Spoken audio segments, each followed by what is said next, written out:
In this video, we're going to compare the sound profile of the Monsgeek M1 V5 TMR and the Tomo Monokei X TGR. I've put mechanical switches in the alphas, spacebar, and the modifiers that have stabilizers in them in both keyboards. There are Sillyworks Hyacinth V2 switches. They're linear, high-pitched, clacky switches. And there are GM keycaps on the alphas, spacebars, and stabilizer modifiers. The top ones on the Tomo are GMK Red Samurai, and the blue ones are the Blue Samurai GMK keycaps on the Monsgeek M1 V5 TMR. Both keyboards have polycarbonate plate. They're mounted completely differently. The Monsgeek M1 V5 TMR uses a gasket mount, which is very tight and almost is like a sandwich mount in a way. And there are 15 standoffs between the PCB and the plate. The Tomo Monokei X TGR keyboard has a gummy O-ring that goes around the PCB and plate, and it also has 4 top mount screws to mount the plate to the top of the case. They sound very different, as you'll hear in the sound test, but this should give you a very good idea of what the differences are between the Monsgeek M1 V5 TMR and a normal mechanical only keyboard. So with that, I'll put on keycaps. Next video, I hope to take apart the M1 V5 TMR so you can see all of the internals. You'll see what I mean about the standoffs. But for now, here's the sound test so you can hear what the differences are when you have the same switches and same keycaps in the Monsgeek M1 V5 TMR versus a standard mechanical keyboard.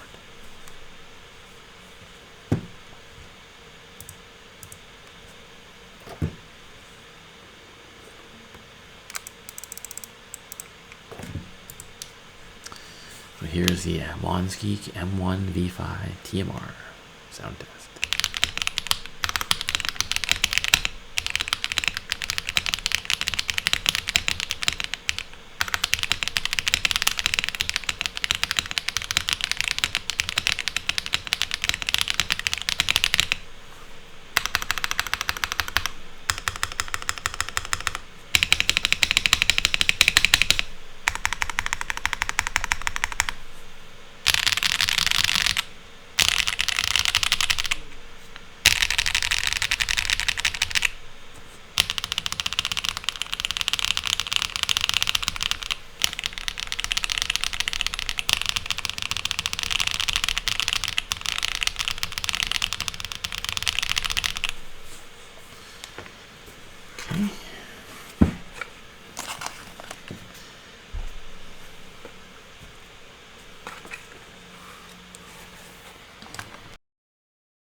The Monsgeek is wireless, in case you didn't know, while this Tomo is only USB-C.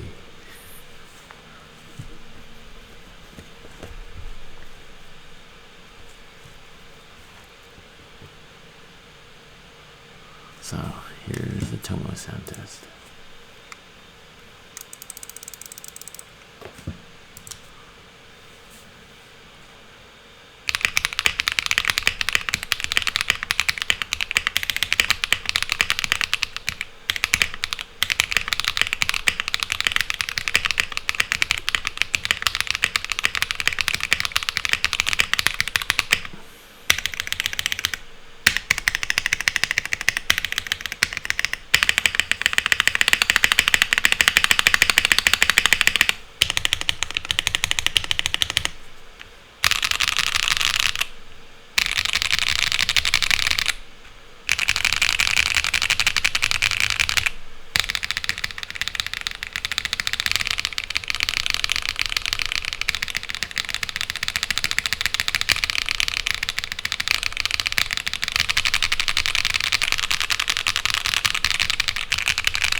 My impression is that the alphas sound very close.